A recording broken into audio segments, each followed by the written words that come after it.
నీ బిడ్డలము, నీ సేవకులము నీ సన్నిధిలో సమకూడి ఉన్నాము.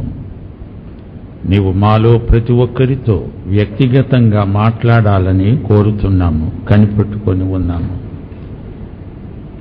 ప్రియ ప్రభు, నీ వాక్యము మా హృదయాలలో సంచలనాత్మకమైన ఒక నూతన క్రియ జరిగించాలని మేము నిరీక్షిస్తున్నాము. మీ వాక్యము మా హృదయాలలో నాటబడిన విత్తనమై ఫలించాలని మేము కనిపెడుతున్నాము. ప్రియ ప్రభు, మాతో మాట్లాడండి, మమ్ములను హెచ్చరించండి, మాకు బుద్ధి చెప్పండి. మీ వాక్యోదక స్నానమందు మమ్ములను కడిగి కడిగి కడిగి శుద్ధి చేయండి ప్రభు. మీరు మాకు చెప్పిన ప్రతి మాట మా జీవమునకు భక్తికి అవసరమైన మాట. మీరు మాతో మాట్లాడే మాటలు మమ్ములను వెలిగిస్తాయి. మా దేశానికి, నీ రాజ్యానికి మేము ప్రయోజనకారులమగునట్లు మమ్ములను బలపరుస్తాయి, నడిపిస్తాయి మీ మాటలు.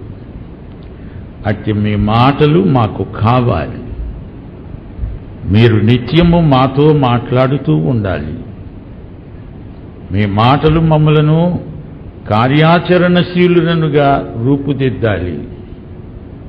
నీవు చెప్పినట్లు మేము చెయ్యాలి. మా స్వంత ఆలోచనలు గతించాలి, నశించాలి.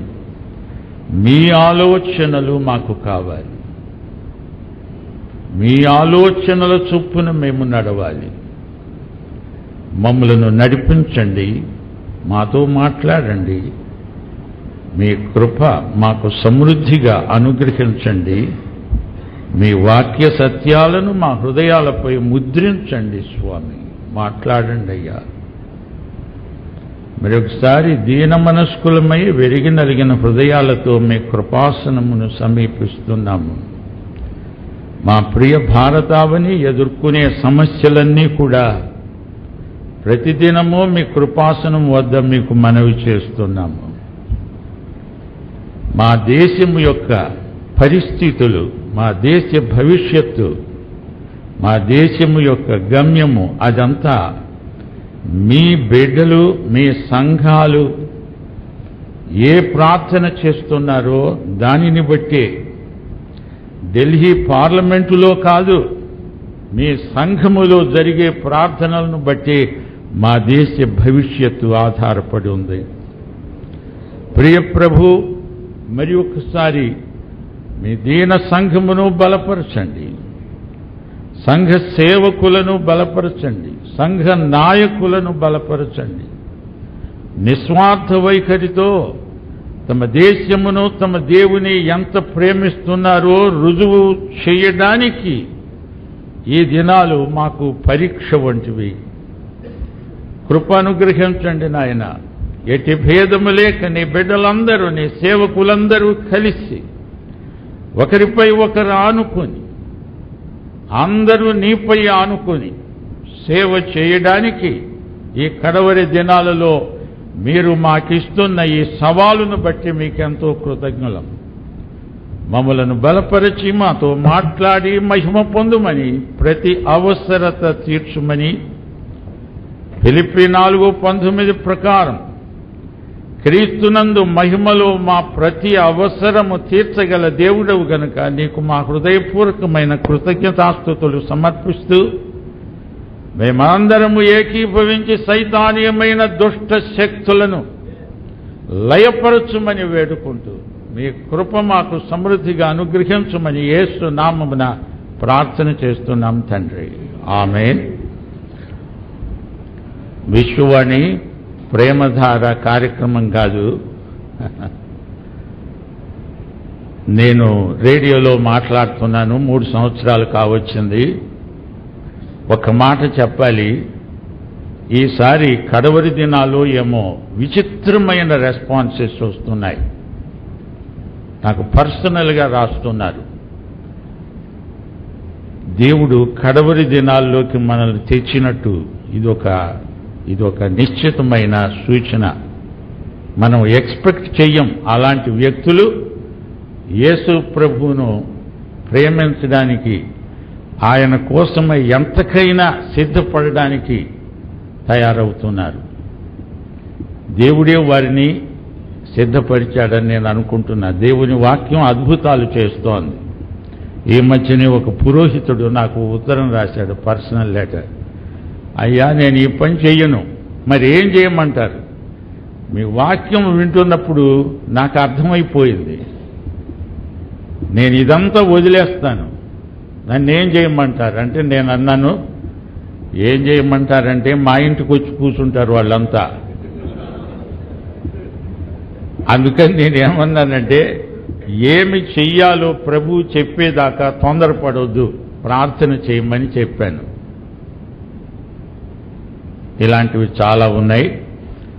ఈ రోజున నేను మీతో మాట్లాడబోయే అంశం హింసలు, దానికి క్రైస్తవుల ప్రత్యుత్తరం. హింసలు అంటే శ్రమలు, శ్రమలు దానికి క్రైస్తవుల రెస్పాన్స్. వీరు ఎలాంటి బదులు చూపుతున్నారు? సంఘాలు, వ్యక్తిగత క్రైస్తవులు శ్రమలకు ఎలా రెస్పాండ్ అవుతారు, ఎలా రియాక్ట్ అవుతారు? ఈ విషయాలు కొన్ని మనము ధ్యానిద్దాము. టైం చాలా తక్కువ కాబట్టి, పైగా నేను రేడియో స్పీకర్ని కాబట్టి అరగంట అంటే అరగంటే పుడిగంచును. బోధకులు చేసే అబద్ధం ఒకటి ఉంది, ఇప్పుడే ముగిస్తానని ఇంకో అరగంట సేపు మాట్లాడుతుంటారు. విచిత్రం ఏమిటంటే దేవుడు ఆ అబద్ధాన్ని కూడా ఆశీర్వదిస్తున్నాడు అనుకోండి. సరే, ఇప్పుడు చూడండి, మొట్టమొదట మీకు ప్రకటన గ్రంథములో ఒక వచనం చూపుతాను. ఈ వచనంలో ఒక అద్భుతమైన రహస్యం నిక్షిప్తమై ఉంది. యోహాను రాసిన ప్రకటన గ్రంథం 1వ అధ్యాయం 9వ వచనం. యోహాను పద్మసు ద్వీపంలో ఉన్నాడు. ఈ యోహాను యేసు ప్రభు వారి స్టెనోగ్రాఫర్. అది యేసు ప్రభు డిక్టేట్ చేస్తుంటే ఉత్తరాలు రాశాడు. అందుకనే నేను యేసు ప్రభువును మొట్టమొదటి ప్రభువుని నమ్ముకున్న రోజుల్లో నా పెన్ ఫ్రెండ్ అని చెప్పుకునేవాడిని. నాకు కూడా ఆయన ఉత్తరాలు రాశాడు. ఆ ఉత్తరాలంతా బైబిలే. ఈ యోహాను అంటున్నాడు, మీ సహోదరుడను యేసును బట్టి కలుగు శ్రమలో, రాజ్యములో, సహనములో పాలివాడనైన యోహానను నేను దేవుని వాక్యము నిమిత్తము, యేసును గూర్చిన సాక్ష్యము నిమిత్తము పద్మాసు ద్వీపమున పరవాసినైతిని. ఏమంటున్నాడు? ఎందుకని అక్కడ ఆయన ప్రవాసం ఉండాల్సి వచ్చింది? కారణం ఏమిటి? ఎందుకు ఆయనకు ఆ శ్రమ కలిగింది? ఎందుకు అంటే, యేసును బట్టి కలిగే శ్రమ. ఇక్కడ 3 మాటలు ఉన్నాయి. రాజ్యము అని ఒక మాట ఉంది. యేసును బట్టి కలిగే శ్రమలో, రాజ్యములో, సహనములో పాలివాడను. యేసు ప్రభు వలన కలిగే శ్రమ, రాజ్యము, సహనము. 3 మాటలు. ఈ 3 మాటలు కూడా మనకు చాలా వెలుగు ఇస్తాయి. శ్రమలు ఎందుకు వస్తాయి అని. ఎందుకు వస్తాయి శ్రమలు? నా వ్యక్తిగత సాక్ష్యం మీకు చెప్తే ఆశ్చర్యపోతారు. మా అన్నదమ్ముల అందరిలోకి నేను చిన్నోడిని. మా అన్నలందరూ కూడా నన్ను ఎంతో ప్రేమించారు. మా చిన్నప్పుడే మా నాన్నగారు చనిపోతే మా అన్నలు నన్ను ఎంతో ప్రేమించారు. ఎంత ప్రేమించారో నేను యేసు ప్రభువు నమ్ముకున్న తరువాత అంత ద్వేషించారు. ఎందుకని నా మీద మా అన్నలకు అంత కోపం అంటే, అది నా మీద కోపం కాదు, నేను నమ్ముకున్న యేసు ప్రభువు మీద కోపం. ఆయన వచ్చి మా తమ్ముడిని తీసుకెళ్ళిపోయాడు అని వాళ్ళ బాధ. మా అమ్మ ఎంత ఏడ్చిందో, ఏమిరా మాకు కాకుండా అయిపోయావా, యేసు ప్రభువుని నమ్ముకున్నావు అని ఆమె అపార్థం చేసుకుంది. మా అన్నలు అపార్థం చేసుకున్నారు. ఇదంతా ఎందుకు వస్తోందంటే యేసు ప్రభువును బట్టి కలిగే శ్రమలు. అప్పుడప్పుడు మన సొంత అవివేకం వల్ల శ్రమలు కొని తెచ్చుకొని అది యేసు ప్రభువు లెక్కలో రాస్తాం, అది తప్పు. యేసు ప్రభువును బట్టి కలిగే శ్రమలు. నేను ప్రభువును నమ్ముకున్న రోజుల్లో హెన్రీ క్రాన్ అని ఒక గొప్ప దైవ సేవకుడు నాకు మొట్టమొదట ఆయన వాక్యం నాతో చదువుతూ అధ్యయనం చేస్తూ చెప్పిన మాట, మూతి సుఖంగా ఉంటానని అనుకోవాకు, ప్రభువును నమ్ముకున్న తరువాత శ్రమలు వస్తాయి. శ్రమలంటే ఆధ్యాత్మిక పరిశ్రమలు అని నాకు ఆయన నేర్పాడు. శ్రమ అంటే ఆధ్యాత్మిక పరిశ్రమ. ఆ శ్రమలు యేసును బట్టి కలిగినవై ఉండాలి. అవి మనకు చాలా మేలు చేస్తాయి. శ్రమలు రెండు విధాలు. లోకము నుండి మన మీదికి వచ్చే శ్రమ, రెండు మన మధ్యనే మన సంఘాల్లోనే యేసు ప్రభువు చిత్తానికి వ్యతిరేకమైన వైఖరుల ద్వారా వచ్చే శ్రమలు. నేను ఈ రెండు అనుభవించాను. నా సొంత బంధువులు నా మీదకి తెచ్చిన ఒత్తిడి. ఇక్కడ శ్రమలు అని అన్నాడు. శ్రమ అంటే అర్థము it is pressure of events.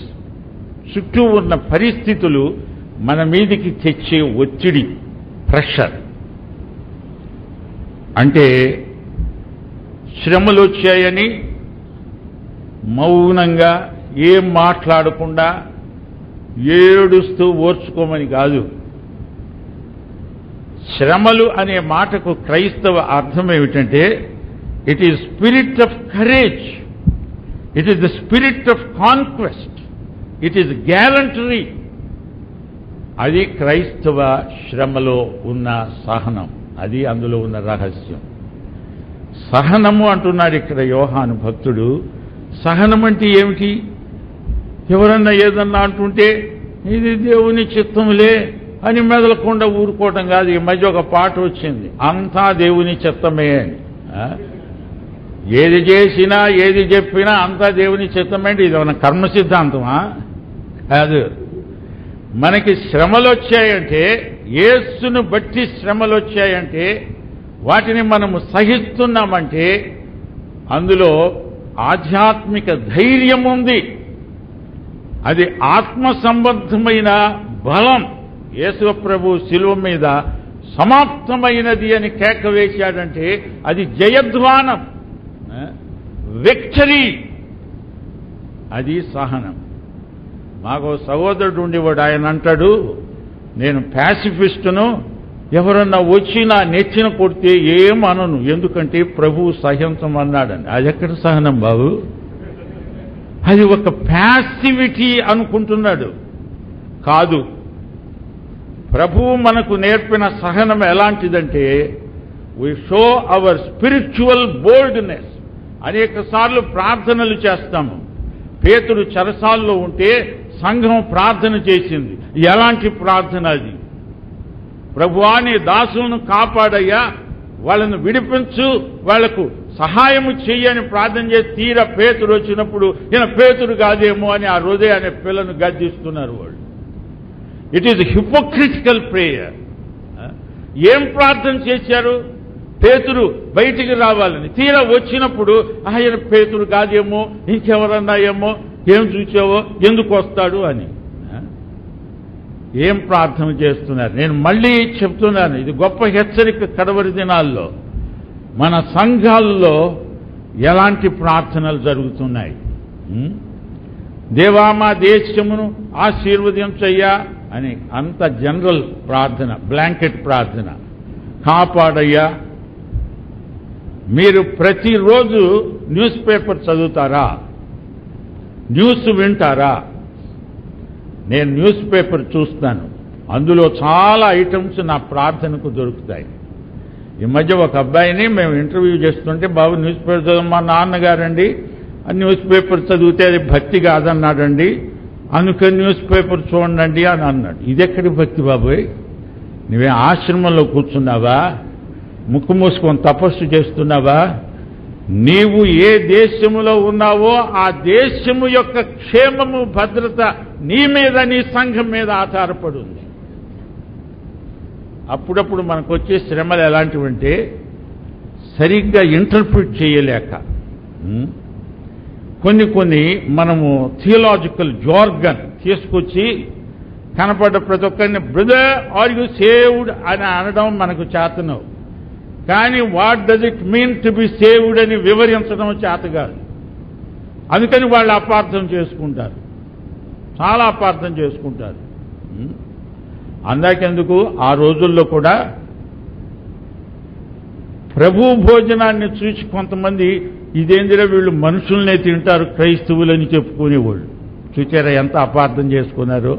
ఎందుకు అపార్థం చేసుకుంటారంటే మనం సరిగ్గా ఇంటర్ప్రిట్ చేయటంలా. మన క్రిస్టియన్ ట్రూత్స్ను మన దేశానికి అర్థమయ్యేలాగా చెప్పడం చేత కావటం లేదు. మనకు జార్గన్ చాలా ఉంది, ఆ మాటలు అలా దొరిలించేస్తాం. అపొస్తలుడైన పౌలే ఏథెన్సులో వాక్యం చెప్తే పునరుత్థానము అని ఒక మాట అంటే వాళ్ళంతా ఇది ఇంకో దేవతేమో అనుకున్నారు. పునరుత్థానాన్ని ఒక దేవత అనుకున్నారు. ఏదో కొత్త దేవతలను ప్రకటిస్తున్నావు అన్నారు. అప్పుడు ఆయన చివరికి కొరింథుకు వచ్చి సిలువ వేయబడిన యేసును తప్ప దేనిని నేను ఎరుగకుందునని నిశ్చయించుకుంటునని రాశాడు. ఆయన ఏదేదో చెప్పాలని చూశాడు, వేదాంతాలు అవన్నీ. అందుకే మనం జాగ్రత్తగా ఉండాలి. ఎలక్షన్ జరిగింది మీకు తెలుసు కదా. అపొస్తలుల్లో ఒక ఆయన పోయాడు, అందుకని అతని కోసం ఎలక్షన్ పెట్టారు. పేతురు భక్తులంతా లేచేయమంటున్నారంటే ఇద్దరిని నామినేట్ చేస్తాము, ఆ ఇద్దరిలో ఎవరినో దేవుడు ఎన్నుకోవాలని ప్రార్థన చేస్తున్నారు. అదెక్కడ ప్రార్థన? వీళ్ళు నామినేట్ చేశారన్నమాట ఇద్దరిని. ఆ ఇద్దరిలో ఒకరిని ఎన్నుకో దేవా అంటున్నారు. దేవుడి చిత్తాన్ని లిమిట్ చేస్తూ ప్రార్థన చేశారు. వాళ్ళ ప్రార్థనలు దేవుడు వినలేదు. పౌలును ఏర్పరచుకున్నాడు ఆ ప్లేస్కు. ఈ ఇద్దరిలో ఒకరిని వీళ్లే ఎలక్ట్ చేసుకొని మత్తీయ అనే వాడిని తెచ్చి ఇడుగో మా క్యాండిడేట్ అంటున్నారు. అదని దేవుడు ఎక్కడ వాడుకున్నట్టు దాఖలా లేదు. మనం చేసే ప్రార్థనలు ఎలా ఉన్నాయని ప్రశ్న. నేనంటాను ఈ రోజున మన సంఘాలకు కావలసింది ప్రార్థన ఉజ్జీవం. We need a mighty revival in the prayer life of the church. అది ముఖ్యం. చూచారా, అది ఇక్కడ పత్మసులో యోహాన్ చెప్తున్నాడు. నేనేం నేర్చుకున్నానంటే క్రైస్తవ జీవితంలో ప్రతి ఒక్కరికి కూడా ఒక పత్మస్ అవసరం. ఎంత లోన్లీగా ఉండిపోయాడో, మనుష్య సంచారం లేదు ఆ ద్వీపంలో. ఏదో దూరాన ఏవో ఓడలు వచ్చినట్టు అలా కనిపిస్తాయి, అంతే ఎవ్వరూ వచ్చేతని పలకరించు. కానీ ఆ సమయంలో ప్రభువు ఆయనతో ఉన్నాడు. ప్రభువు ఉత్తరాలు రాయించాడు. ఎంత చక్కని స్టెనోగ్రాఫర్ అంటే ఆయన సంఘ దూతతో ఈలాగు రాయమంటే అది కూడా రాశాడు. చూచారా, నా దగ్గర ఒక సెక్రటరీ ఉండేది, ఒక అమ్మాయి, జ్యోతి జాగ్రత్తగా రాయమ్మా అంటే జ్యోతి జాగ్రత్తగా రాయమ్మా అని అది కూడా రాసింది. అంత మంచి స్టెనోగ్రాఫర్ అన్నమాట. ఆయన నోట్లో నుంచి ఏది వస్తే అదంతా రాసేసాడు. అంత నమ్మకమైన వాళ్ళు ఈ రోజున ఉంటే అంత బాగుండు. యేసుప్రభు చెప్పిన దాన్ని ఇంకేదో చేర్చి కూడా చెప్పే గనులు పోగయ్యాడు. సరే చూడండి, మరి ప్రకటన గ్రంథంలో శ్రమలను గురించి చెప్పబడిన కొన్ని మాటలు 16వ అధ్యాయం మొదటి 11 వచనాలు. అక్కడ కొన్ని అద్భుతమైన సత్యాలు ఉన్నాయి. నేను అన్ని వివరించను, కానీ అక్కడ 1-2 ముఖ్యమైన అంశాలు మీ దృష్టికి తెస్తాను. 16వ అధ్యాయంలో ఇక్కడ 2వ దూత పాత్రను సముద్రములో కృమ్మరించాడు. 3వ దూత పాత్రను నదులలో జలధారలలో కృమ్మరించాడు. అదంతా రక్తమైంది. ఆ సమయంలో మరి ప్రార్థన చేస్తున్నారు. ఏమని ప్రార్థన చేస్తున్నారంటే హతసాక్షులు, దేవా నీవు ఈలాగు తీర్పు తీర్చితివి గనుక నీవు న్యాయవంతుడవని జలముల దేవదూత చెప్పగా వింటిని. అందుకు అవును ప్రభువా, దేవా సర్వాధికారి, నీ తీర్పులు సత్యములను న్యాయములై ఉన్నవని బలిపీఠము చెప్పగా వింటిని. శోధనలు అని ఇంకో మాట ఉంది. శోధనలు అంటే శ్రమలు, కష్టాలు. ఈ రోజున మనకు చాలా శ్రమలు ఎదురవుతున్నాయి. ఈ శ్రమలలో మనం జయించలేకపోవడానికి కారణం ఏంటంటే విభక్తమైన దేవుని కుటుంబం. దేవుని కుటుంబం అంతా ఒకటైతే బయట ఉన్న శోధనలను సులభముగా జయించగలం. ఎన్నెన్ని భేదాలో, ఒకరికొకరితో మాట్లాడుకోరు, కానీ పాటలు మటుకు పాడతారు. పరిశుద్ధులందరము అక్కడ చేరి దేవా నిన్ను స్తుతిస్తామంటారు. ఆ పరిశుద్ధులు ఇక్కడ కూడా ఒక చోట. మరి పాట ఎందుకు పాడాలంటే పాటల్లో అబద్ధం అనే దానికి అదొక రుజువు. పాటల్లో అబద్ధాలు పాడుతుంటారు, తెలుసు కదా మీకు. నావన్నీ అంగీకరించు మీ దేవా అని పాట పాడిన వాళ్ళు కొన్ని కూడా ఇవ్వని వాళ్ళు ఉన్నారు, మీకు తెలుసు కదా. అవును, నా వెండి కనకంబు నా దేవ గైకునుమని వెండి కనకం ఇంట్లోనే పెట్టుకొని వచ్చి ఇక్కడ పాట పాడతారు, అది కూడా మీకు తెలుసు కదా. చూడండి ఇక్కడ ఏమని చెప్పబడిందంటే మన ప్రభు మనకి శోధనలు, ఈ హింసలు, శ్రమలు మన మేలు కోసమే రాణిస్తాడు. సంఘ చరిత్ర చూడండి. సంఘం ఎప్పుడు బలహీనమైందంటే శ్రమలు తగ్గినప్పుడు, కడుపులో చల్ల కదలకుండా కూర్చున్నప్పుడు సంఘం బలహీనమైంది. ఇప్పుడు you read the sign of times. ఇప్పుడు మనకు వస్తున్న శ్రమలు, మనకున్న వార్నింగ్ ఏమిటంటే let all God's servants, all churches come together and fight against our foe, common foe. మనకు అందరికీ శత్రువు సైతాను. సైతానుతో పోరాడడానికి మనమంతా కలవాలి కదా. లేకపోతే మనలో మనమే పోరాడుకుంటూ ఉంటే ఇక సైతానుకు విజయమే కదా. చేజేతులం మనం వాడికి విజయం కట్టబెడుతున్నాము. అందరూ కలిసికట్టుగా రావాలి. లేకపోతే మన దేశంలో మనం సంఘాలను కట్టలేము. అందరూ కలవాలి, ఏ భేదం ఉండకూడదు. అయ్యా యేసుక్రీస్తు రక్షకుడు అనడంలో భేదం ఏమీ లేదు, కానీ సిద్ధాంతాల్లో భేదాలు ఉన్నాయంటే ఉండనివ్వండి, అదేం పెద్ద ప్రమాదం కాదు. కానీ సిద్ధాంతాలు బయట బోధించకండి, మీ సంఘాల్లో బోధించుకోండి. In essentials we are all agreed, but in non-essentials we have freedom, but in everything we must have love. అందరము ప్రేమతో కలిసి. మరి ఒక ఆయన అంటున్నాడు, అయ్యా ఒక్క సిద్ధాంతంలో భేదం వచ్చింది అందుకని వాళ్లతో మాట్లాడమంటే, ఇదేమిటి బాబు నీవేం సిద్ధాంతివా? సిద్ధాంతాల్లో భేదాలు మన సహవాసానికి ఆటంకము కాకూడదు.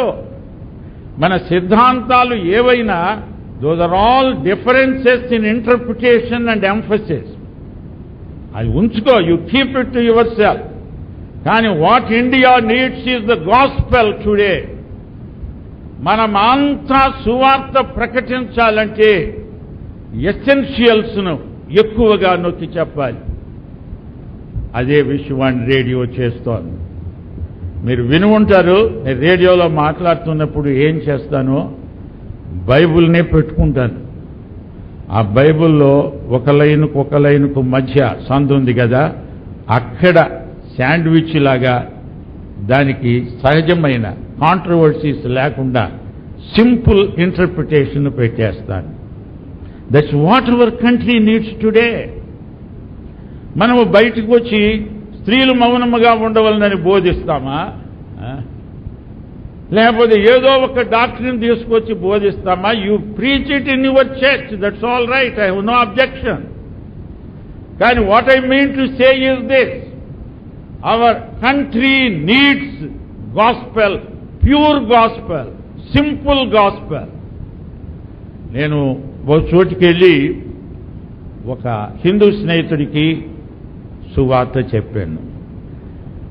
యేసు ప్రభు ఎవరు, ఆయన ఎలా మనకు రక్షకుడు, ఆయన అంగీకరించకపోతే వచ్చే నష్టమేమిటి, అంగీకరిస్తే వచ్చే లాభం ఏమిటి అని అరగంట సేపు చెప్పాను. చెప్తే ఆయన అన్నాడు, నిజమే కానీ మీరు చెప్పేది, మరి మా ఊళ్ళో సంఘంలో దెబ్బలాడుకుంటున్నారయ్యా వాళ్ళు అని అన్నాడు. ఎందుకంటే ఏమో నాకు తెలియదు, ఎప్పుడు చూసినా దెబ్బలాటే, వాళ్ళు కోర్టు కేసు కూడా పెట్టుకుంటున్నారు, మరి మీరేమో ప్రేమను గురించి చెప్తున్నారు అని అన్నాడు. అప్పుడు నేను ఎంత ఏడ్చాను, ప్రభువా నా దేశ సంఘముల్లో ఉజ్జీవము దయచేయి నాయనా. యోహాను పత్రిక మీరు మొదటి పత్రిక గనక చదివితే అందులో సహవాసానికి ఎంత ప్రాముఖ్యం ఉందో చూడండి. దేవుని బిడ్డలు అందరూ సహవాసములో కొనసాగితేనే కానీ మనకు ఆధ్యాత్మికమైన శక్తి రాదు. సరే, ఈ శోధనలు ఉన్నాయి, ఇవన్నీ పరీక్షలు, వీటిని మనము జయించాలి. యాకోబు రాసిన పత్రికలో మొదటి అధ్యాయం 12వ వచనంలో ఏమనుందంటే, శోధన సహించిన వాడు ధన్యుడు అని ఉంది. శోధన సహించిన వాడు అంటే శోధనలో గెలిచినవాడు అని అర్థం. సహించడం అంటే ఓడిపోవడం కాదు, గెలవడం అని అర్థం. పరీక్షలో గెలిస్తే అని అర్థం.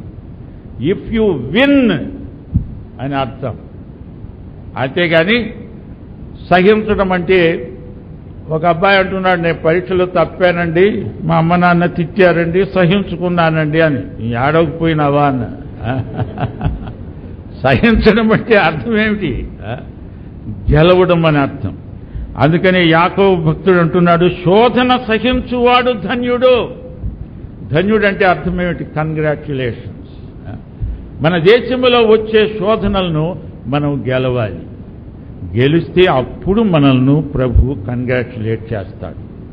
Well done my dear servant. అతడు శోధనకు నిలిచిన వాడై. ఇక్కడ ఇంకొక అర్థం ఉంది. శోధనను గెలవడం అంటే నిలవడం, తట్టుకోవడం. శోధనలు వచ్చి నిన్ను ముట్టడించినప్పుడు నీవు అట్టిట్టు కావాల్సిన అవసరం లేదు. అయ్యో మా మీదికి ఏమొచ్చి పడుతుందో, వీరా వీరా ఎవరు సహాయం చేస్తారు అని అడుగుతుంటాము. మళ్ళా లోపల ప్రభువా నీవు మాకుండగా మాకు భయమేమిటి అంటాము. ఈ డూప్లిసిటీ మనకు వచ్చేసింది. అందుకని నేను చెప్తున్నా, mind what you are praying. When you pray that the Lord is with you, you must believe 100% that the Lord is with you. మళ్ళీ ప్రార్థన అయిపోగానే ప్రభువు నాతో ఉన్నాడో లేదో. నేను కొత్తగా రక్షించబడిన రోజుల్లో నా భార్య చాలా గొడవ చేసి వెళ్ళిపోతాను పుట్టింటికని. నేను ప్రార్థన చేసేవాడిని, ప్రభువా నా భార్య వెళ్ళిపోకుండా ఉంచయ్యా, ఆమె ఎలాగైనా రక్షణ పొందాలయ్యా అని ప్రార్థన చేస్తుంటే ఊరి బయటికి వెళ్ళి బస్సు వెళ్ళిపోతుంటే మళ్ళీ అనుమానం వచ్చి ఈ బస్సులో వెళ్ళిపోయిందేమో అని. ఒకరోజు ప్రభు అన్నా, నీకేమన్నా బుద్ధి ఉందా? నీవు ఏమని ప్రార్థన చేశావు? ఏమే వెళ్ళిపోకూడదు. ప్రార్థన అంటే ఏమిటనుకున్నావు? ప్రార్థనలో నీవు చెప్పే ప్రతి మాట ఒక విత్తనం లాంటిది. నీవు ఏ విత్తనం వేస్తావో అదే ఫలం వస్తుంది. నీవు సందేహాన్ని విత్తితే సందేహమే జరుగుతుంది. వెళ్ళిపోతుంది ఏమో అనుకుంటే చివరికి వెళ్ళిపోతుంది. చూడు, నేను చెప్పాను వెళ్ళదు అని, వెళ్ళదు అనే చెప్పు. నేను అన్నాను, అవును ప్రభు, లెంపలాయించుకుంటున్నాను, ఆమె వెళ్ళదు. ఎందుకు వెళ్తుంది? నీవు ప్రార్థన చేశాను కదా, ఆ ప్రార్థన నీవు విన్నావు కదా, ఆమె వెళ్ళదు అనుకుని ఇంటికి వచ్చి వాడిని. ఆమె వెళ్ళేది కాదు. అంతకు ముందు రోజు వెళ్ళిపోతాననేది, ఆమె వెళ్ళేది కాదు. దేవుడు నాకు కొంచెం సెన్స్ ఇచ్చాడు కనుక ప్రైజ్ ద లార్డ్ అని కాకేశాను. పౌరుషం పుట్టి నడుచుకుంటున్న గుంటూరు వెళ్ళిపోయింది. అందుకని నేను లోపలే అనుకున్నాను ప్రైజ్ ద లార్డ్. మన వాళ్ళు ఉద్రేకం పట్టలేరు కదా. Praise the Lord, how great our Lord is అని అంటే, ఆహా హౌ గ్రేట్ యువర్ లార్డ్ ఈజా అని ఆమె అలాగే వెళ్ళిపోయాడు. అందుకని నేను చెప్పాను, ప్రభువా ఇప్పటి నుంచి నేను ప్రార్థన పాఠం నేర్చుకుంటున్నానయ్యా. మార్కు 11:24. ప్రార్థనలో మనము ఏమి అడుగుతున్నామో అడిగినదంతా పొందాము అని నమ్మాలి. అప్పుడు అది నీకు కలుగుతుందంటే అలా నమ్మినట్టు కనపడటం లేదు మనోళ్ళు. ప్రార్థన చేసేదును, ప్రభువా మాకు శ్రమలు వస్తున్నాయ్యా, ఎలా తప్పించు, ఎలా తప్పిస్తావో తప్పించయ్యా అంటే ఆయన తప్పించక ముందే మనోళ్ళు పోయి ఇంకో చోట వాళ్ళని అడిగి వీళ్ళు అడిగి మీరు రండి, మీరు సహాయం చేయండి అని అడుగుతున్నారు మనోళ్ళు. అందుకని what we need is prayer revival these days. సోదరి సోదరులారా, అపొస్తల కార్యముల్లో 14వ అధ్యాయం 22వ వచనంలో ఏమనుంది? విశ్వాసమందు నిలకడగా ఉండండి, అనేక శ్రమలను అనుభవించి మనము దేవుని రాజ్యములో ప్రవేశించాలి. అనేక శ్రమలను అనుభవించి అంటే శ్రమలలో గెలిచి, శ్రమలు తీసేయమని అడగటం కాదు. ప్రభువా నాకేమి కష్టం రాకుండా చేయయ్యా, పూల పాన్పు ఒకటి దాని మీద పడుకోబెట్టి బ్లాంకెట్ గప్పంటే నేను నెమ్మదిగా సమాధిలో పెట్టేస్తే మంచిది. శ్రమలు లేకుండా ఎలాగా ప్రశ్న అది. I can't imagine a Christian life without suffering, without temptations. Temptation పాపం కాదు, దానికి లొంగిపోవడం పాపం. మనకి టెంప్టేషన్స్ రాకుండా ఉన్నాయా? ఎవరన్నా వచ్చి నాకే టెంప్టేషన్ రాలేదంటే you are a big cheat.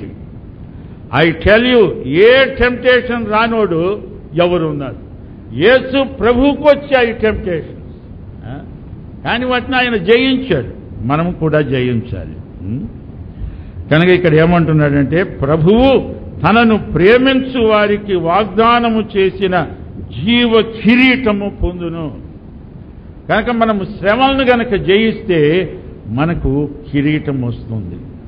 కిరీటం యేసు ప్రభు నీకు నాకు కిరీటం పెడతాడంటే కొంచెం ఊహించండి, అది ఎంత ఆనందకరమైన సమయం. ప్రభువు నాకు కిరీటం పెడతాడు. ఆ కిరీటం పేరు జీవ కిరీటం. జీవ కిరీటం అంటే నీ జీవితమే ఆ కిరీటం రూపంలో నీవు యేసు ప్రభువుని ఎంత ప్రేమించావో అదంతా ఆ కిరీటం సాక్ష్యం ఇస్తుంది. అది జీవ కిరీటం, అది నీ పైన పెడతాడు ప్రభు. నీవు శోధనలను ఎంత జయించావో, నీవు శోధనల్ని ఎలా గెలిచావో, యేసు ప్రభు మనకు నేర్పిన పద్ధతి ద్వారా ఆయన శోధనలను ఎలా జయించాడో మనది కూడా అదే పద్ధతి. అదే కానీ మన సొంత పద్ధతులు వాడితే ఫెయిల్ అయిపోతామని మనవి చేస్తున్నాను. యేసు ప్రభు శోధనలను జయించడానికి దేవుని వాక్యాన్ని ఎలా వాడాడో మీకు జ్ఞాపకం ఉందా? దేవుని వాక్యం ఇలా చెప్తోందంటే ఆ సైతాను మటుకు తక్కువడా దేవుని వాక్యములో ఇలా కూడా ఉందని తీసుకొచ్చి చెప్తున్నాడు. వాడు బైబిల్ ప్రొఫెసరే కదా, వాడు వచ్చి చెప్తున్నాడు. కానీ యేసు ప్రభు చెప్పిందంటే పరికమాలనోడా నువ్వు అవుట్ ఆఫ్ కాంటెక్స్ట్ బోధిస్తున్నావురా సైతానా అని. అవుట్ ఆఫ్ కాంటెక్స్ట్ చూచారా? A text out of context is preacher's pretext అని ఒక సామెత ఉంది. ఎక్కడో ఒక వచనం తీసుకొచ్చి నీకు పెడతాడు. ఈ మధ్య ఒక ఆయన అంటున్నాడు తాగినా తప్పు లేదని బైబిల్లో ఉంది సార్ అన్నాడు. ఎక్కడ ఉందంటే బైబిల్ వచనమే సార్ ఇది, తినుము తాగుము సుఖించుము అని ఉందని చెప్తున్నాడు వచ్చి. ఏ కాంటెక్స్ట్లో అంటే అదంతా నాకు తెలియదు సార్, ఇది వాక్యంలో ఉంది అంటున్నాడు. నేనన్నాను నీవు వాక్యం ఇంకా అలా చేయొద్దు, నువ్వు మోకాళ్ళ మీద పడి బైబుల్ అంతా చదువు. The whole Bible is one unit, don't pick up verses here and there. అందుకనే నేను ఈ టాపికల్ సెర్మన్స్ డిస్కరేజ్ చేస్తాను స్టూడెంట్స్కు. ఎక్స్పాజిటరీ సెర్మన్స్ ప్రీచ్ చేయండి సంఘంలో. ఒక వాక్యం భాగం తీసుకొని దాన్ని మీరు ఎక్స్పోజ్ చేయండి. ఒకటి తీసుకొని అసలు ఎన్ని సంఘాలు ఎన్ని శాఖలు ఎలా వచ్చాయో మీకు ఎప్పుడన్నా ఆలోచన వచ్చిందా? ఇలాగే అవుట్ ఆఫ్ కాంటెక్స్ట్ ఏదో వచనం తీసుకునేది దాని మీద కట్టారు కొన్ని కల్ట్స్, కొన్ని గ్రూప్స్. అందుకనే చెప్తున్నాను జాగ్రత్త. యేసు ప్రభు అంటున్నాడు జీవ కిరీటం ఇస్తానంటున్నాడు. దేవుని యొక్క రాజ్యం, దేవుడు మనకు రాజ్యాన్ని వాగ్దానం చేశాడు. చిన్నమందా భయపడకుము అన్నాడు. అంటే శోధనలు గెలిచిన వాళ్ళు కొద్దిమంది అన్నమాట. చివరికి చిన్నమందా భయపడకుము. ఎంతోమంది ఉన్నావు కదా ప్రభు అంటే ఎంతమంది గెలుస్తారు ఇందులో, ఎంతమంది ఓడిపోతారు? అందుకని ప్రభు అంటున్నాడు చిన్నమందా భయపడకు, రాజ్యము నీదే. మత్తయి సువార్త 24వ అధ్యాయం 13వ వచనం, అంతము వరకు సహించిన వాడే రక్షించబడిన వాడు అని చదువుకోవాలి. చూచారా? ఇక్కడ మనకి చక్కని బహుమానం ప్రభువు వాగ్దానం చేశాడు. ఇది మన తల మీద పెట్టే కిరీటం. కానీ మన చేతికి కూడా ఒక మొమెంటో ఇస్తానంటున్నాడు. అది ప్రకటన గ్రంథం 2వ అధ్యాయం 17వ వచనంలో ఉంది. ఈ 17వ వచనంలో ఆయన మన చేతికి ఇచ్చే మొమెంటో, తలపై కిరీటం పెడతాడు, చేతికి ఒక మొమెంటో ఇస్తాడు. అందులో ఏమనుందంటే ఈ 2వ అధ్యాయం 17వ వచనం, అక్కడ సంఘానికి చెప్తూ, నేను మీకు ఒక తెల్లటి రాతిని ఇస్తున్నాను అంటున్నాడు. తెల్లటి రాయి అంటే ఎంత తెల్లగా ఉంటుందో వి కాంట్ ఈవెన్ ఇమాజిన్. చూడండి, సంఘములతో ఆత్మ చెప్పుచున్న మాట చెవులు గలవాడు వినుగాక, జయించువానికి మరుగై ఉన్న మన్నాను భుజింపనెత్తును, మరియు అతనికి తెల్ల రాతినెత్తును, ఆ రాతి మీద చెక్కబడిన ఒక కొత్త పేరుండును, పొందిన వానికే గాని అది మరి ఎవరికి తెలియదు. పొందిన వానికే కాని మరి ఎవరికీ తెలియదు. అలాంటిది నీకు నాకు ఇస్తాడు. ఇదేం ఫ్యాక్టరీలో తయారు చేసినవి కాదు, అందరికీ ఏదో ఒక ప్లేక్ ఇవ్వడం, అలా కాదు. నీ కోసమై ప్రత్యేకమైన పేరు ఒకటి ఉంది అక్కడ. ఇప్పుడు ఏంటంటే మన వాళ్ళు పేరు చెప్పుకుంటున్నారు, ఫలాని పేరు ఫలాని పేరు. నేను మీకు వార్నింగ్ ఇస్తున్న, ఈ పేర్లలో ఒక్కటి అక్కడ ఉండదు. నీవక్కడికి పోయినప్పుడు ప్రభు నీవు ఆయన్ను ఎంత ప్రేమిస్తున్నావో అది సూచించే ఒక కొత్త పేరు నీకు పెడతాడు. How much you love him, that name will express the amount of love you have for him. అయ్యే బాబు, నాకేం పేరు పెడతాడో, నేను ఎప్పుడు ఇదే అనుకుంటున్నాను ప్రభువా, నేను నిన్ను ఇంకా ఎక్కువ ప్రేమిస్తే నాకు ఎంత మంచి పేరు పెడతావో. కొన్ని పేర్లు ఉన్నాయా ప్రభు ప్రేమను వ్యక్తం చేసే పేర్లంటే బైబిల్లో ఉన్నాయి. సంఘానికి దేవుడు పేరు పెట్టలేదు, మీకు తెలుసా? ఉపమానాలు ఉన్నాయి, కానీ ఒక్క పేరని ప్రత్యేకంగా పెట్టలా. పేర్లలో ఒకటి మంచి ముత్యం అని ఉంది. మార్గరెట్ అనే పేరు మీరు విన్నారు కదా. మార్గరెట్ అంటే కూడా మంచి ముత్యం అని అర్థం. ఏం పేరు పెడతాడో నీకు నాకు. నేను అనుకుంటాను, నాకు మంచి పేరు, నేను ప్రభువుని ఎంత ప్రేమిస్తున్నానో అంత పేరు, అంత మంచి పేరు నాకు ఆయన పెట్టాలని నాకు ఆశగా ఉంది. దైవ సేవకులారా, మీకు కూడా ఆ ఆశ ఉందా? ఒక ఆయన నా దగ్గరికి వచ్చి పెద్ద భక్తుడి పోజు పెట్టుకొని అంటున్నాడు, నాకు బహుమానాలు అక్కర్లేదండి, నేను ప్రభు కోసం చేసే సేవ అంత నిస్వార్థంగా చేస్తా, బహుమానాలు అక్కర్లేదని. నేనన్నాను, ప్రభు ఇచ్చే బహుమానాన్ని నీవు తృణీకరిస్తే ఆయన అవమానపరిచినట్లు అవుతుంది. పిచ్చోడా, బహుమానం కొరకు కష్టపడు. నేనైతే ప్రభు నాకు ఇచ్చే బహుమానం కోసం శ్రమిస్తా. ఎన్ని శ్రమలు వచ్చినా సనగను, ప్రభువు సహాయంతో ఎదుర్కొంటా. ఈ రోజున మన భారతదేశ సంఘానికి వచ్చిన ఛాలెంజ్ ఇదే. ఏమీ భయపడవద్దు, గుండె చెదరవద్దు. దేవుని యొక్క సంఘములో నిగ్గు తేరిన విశ్వాసం బయటికి తేవాలని దేవుడు శ్రమలు రాణిస్తున్నాడు. పాత నిబంధనలో చూడండి, తన ప్రజలు తన మాట విననప్పుడు దేవుడు తన ప్రజలను అన్యులకు అప్పగించాడు. కానీ అన్యులు తన ప్రజలను బాధ పెట్టినప్పుడు అన్యుల పని కూడా బట్టి ఇచ్చాడు అనుకోండి తర్వాత. కానీ మొదట ఏం చేశాడు దేవుడు? వాళ్ళకి అప్పగించాడు. ఎందుకు అప్పగించాడో తెలుసునా? మనం మరీ బ్లంట్ అయిపోతున్నాము, ఆయన మాటలు వినడం లేదు. అందుకని దేవుడు తన మాట విన్నప్పుడు ఇంకోటి చేత 4 దెబ్బలు కొట్టిస్తాడు. కానీ మనకు క్షేమమే, మనకు ఎదుగుదల, మన సంఘాల్లో గొప్ప ఉజ్జీవం. నాకొక దర్శనం కనపడుతోంది. మన భారతదేశంలోని సంఘములన్నీ ఏకమవుతున్నాయి. దేవునికి స్తోత్రం. అన్ని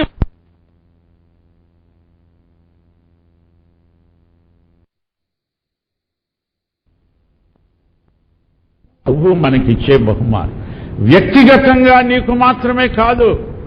దేవుని సంఘమా, నీకు దేవుడు ఇవ్వబోయే కొత్త పేరు ఏది? భారతదేశ సంఘానికి ఇది ఒక సవాల్.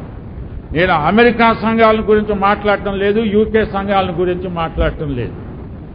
I'm an Indian, I want to be an Indian, be Indian buy Indian. అందుకనే మిషనరీలకు నేనంటే అనుమానం కొంచెం. చాలా మంది మిషనరీలతో I got in to trouble. ఎందుకంటే వాళ్ళు వచ్చి ఇండియాలో ఉండి మా దేశంలోనైతేనే ఇది ఇలా ఉండదు అలా ఉండదు అంటే నేను అనేవాడిని, మా దేశంలో అయితే మీ దేశంలో ఉన్నంత చెత్త లేదు ఇక్కడ అని అనేవాడిని. అంటే అంతే. ఏంటి అమెరికా గొప్ప ఏంటి? I'm an Indian, you are an American, you love your country, I love my country, and so we love each other. అంతేగాని ప్రతిదానికి ఇక్కడ అమెరికాలో వాడికి జలుబు చేస్తే నీవు ఇక్కడ తుమ్ముతావా? అది ఏంటి ఆ కనెక్షను? ఏంటి దానికి అర్థం అంటే దిస్ ఈజ్ అవర్ ఇండియా. ఎవరన్నా ఒక అమెరికన్ బ్రదర్ వచ్చి హ్యాండ్ అవుట్ సేవకరకని ఇస్తే అది ఒక సంగతి, కానీ పూర్తిగా అమెరికా మీద ఆధారపడే దుస్థితిలో లేదు ఈ రోజున మన దేశ సంఘం. నేను ఒక మనవి చేస్తాను, మిమ్మల్ని తీసుకెళ్తాను, ఒక చోట చూపుతాను. వాళ్ళు ఒక హుండీ పెట్టుకున్నారు, అందులో డబ్బులు వేస్తున్నారు. ఎంత వేస్తున్నారో మీకు తెలుసునా? కొన్ని లక్షల రూపాయలు వచ్చేస్తున్నాయి. మీరు చూడండి, పుణ్యక్షేత్రాలకు వెళ్ళి చూడండి. మన దేశంలో డబ్బు లేదంటే ఎవరైనా నమ్ముతారా? ఎంతో ఉంది, కానీ మనము వారికి అర్థమయ్యే రీతిగా సువార్త చెప్తున్నామా లేదా? అది చాలు. నేను ముగిస్తాను, నా టైం అయిపోయింది. ఒక చిన్న సలహా చెప్తున్నాను. శ్రమలకు క్రైస్తవులు చూపాల్సిన రెస్పాన్స్ ఏమిటి అంటే యేసు ప్రభు చూపిన రెస్పాన్సే. అదే మన రెస్పాన్స్. పూర్వము కరణాలకు మున్సిపులకు పరీక్షలు ఉండేవి. ఒక మున్సిపు పరీక్షలో రాసి వచ్చాట. ఏం రాశాడంటే, నువ్వు ఒక చోట శవం వచ్చింది వాగులో, దాన్ని ఏం చేసేదంటే చట్టం ప్రకారం చేసేదని అన్నాడు. ఇంకో చోట మేము ఒకరింట్లో దొంగలు పడ్డారు, అప్పుడు ఏం చేసేది? చట్టం ప్రకారం చేసేదని అన్నాడు. అన్నిటికీ అదే రాశాడు, పరీక్షలో పాస్ అయ్యాడు వాడు. వాడికి అంతకు మించి ఏం తెలియదు. అది కాదు నేను చెప్పేది. యేసు ప్రభు ఎలా రెస్పాండ్ అయ్యాడు శ్రమలు వచ్చినప్పుడు? శిలువ మీద ఆయన్ను హత్య చేస్తున్నప్పుడు ఎలా రెస్పాండ్ అయ్యాడు? ఈ రోజున నన్ను ఎవరైనా దారిన పోతుంటే వచ్చి ఊరిగా కొడతాడనుకో, అరే ఎవడరా నువ్వు నన్ను కొడతావా, చూసుకొని నేనేం చేస్తానో అని అనాలా? లేకపోతే అతని సమస్య ఏదో తెలుసుకొని అతనికి సహాయం చేయాలా? నా జీవితంలో నేను నేర్చుకున్న పాఠం ఇదే. మన దేశంలో మనం అపార్థానికి గురవుతున్నాం.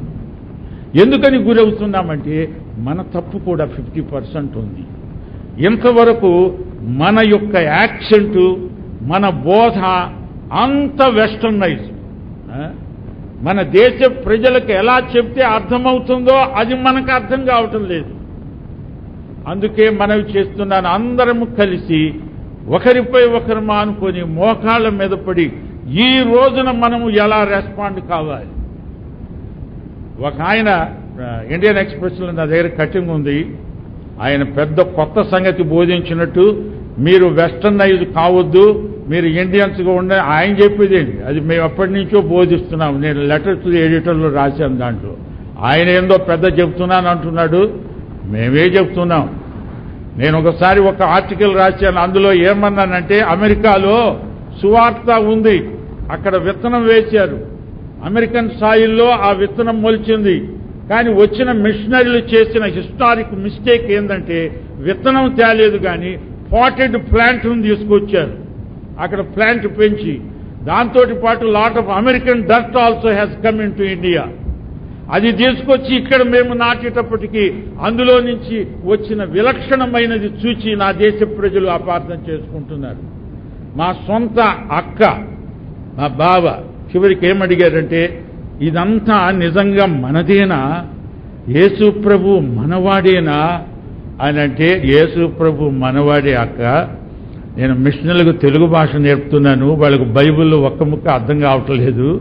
ఎందుకంటే యేసు ప్రభు పంట కళ్ళాలను గురించి మాట్లాడుతున్నాడు, కుమ్మరి అనుసారిని గురించి మాట్లాడుతున్నాడు.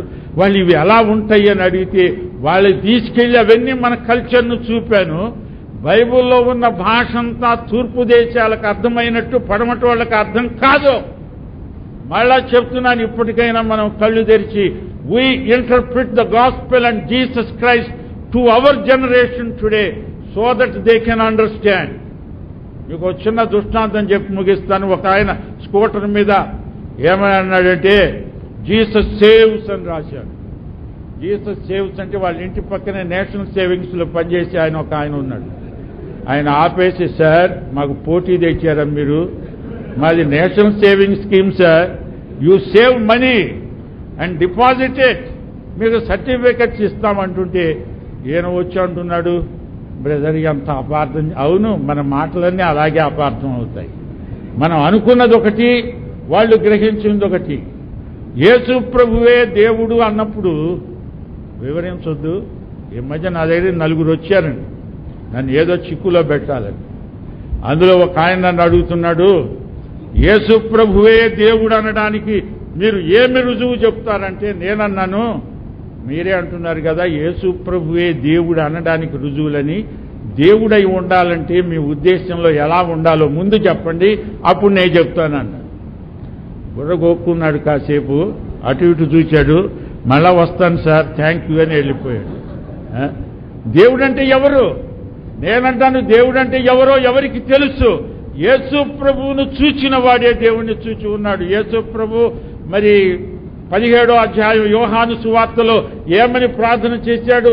సత్య ఏక దేవుడవైన నిన్నును నీవు పంపిన క్రీస్తును ఎరుగుటయే నిత్య జీవం.